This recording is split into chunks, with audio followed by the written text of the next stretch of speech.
focused on the effects of the signal and what it does to you. And so that kind of gave us a playground to sort of, I don't mean to be, I'm not trying to be cute about it, but it's kind of like up to the audience. It's kind of something that, to be explicit about those kind of details kind of takes away the fun of the experience of watching the movie, I feel like. So, what did you think?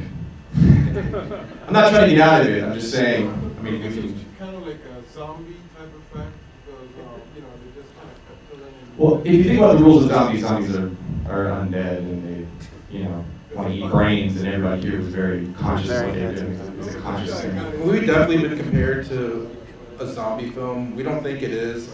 I think the way we answer that is, I mean, if you think it's a zombie film, more power to you, man. Awesome.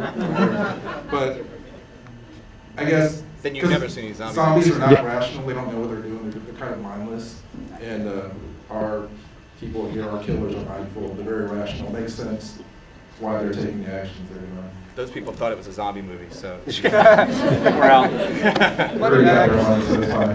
Well, actually, with the opening clip and some of the music and the tone, you're actually much closer to like a 70s exploitation film like David Cronenberg, Rabid.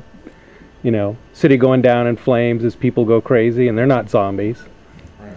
I think that anything that has to do with the apocalypse or the end of the world will cause hysteria in a way, and that's kind of the fun thing for filmmakers, because you can kind of explore something that you don't necessarily know what the actual results are.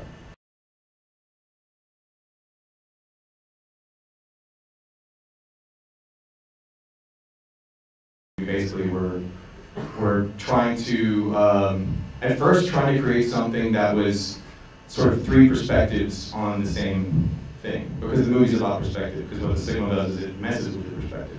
So therefore, it kind of makes sense that the movie should be told from three different points of view, because essentially there's three different people in this love triangle that the movie's told from.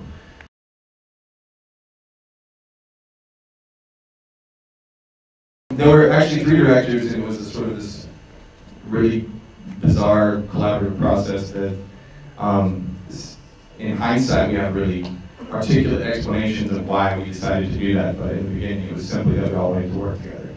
And instead of making something sort of anthological, is that right? Anthology-based, where it's three, like Twilight Zone or something like that, or Three Extremes, we wanted to make one story. So we did it more like perhaps a mini-series or a television show directed by three different people. And it came from a thing called Exquisite Corpse, which is a surrealist game where you start a drawing, you hand it off to the next guy, and then he does some more of it and hands it off to the next one. And that's sort of what the process was that inspired doing this. And then we sort of all wrote the script together and directed each of those sections.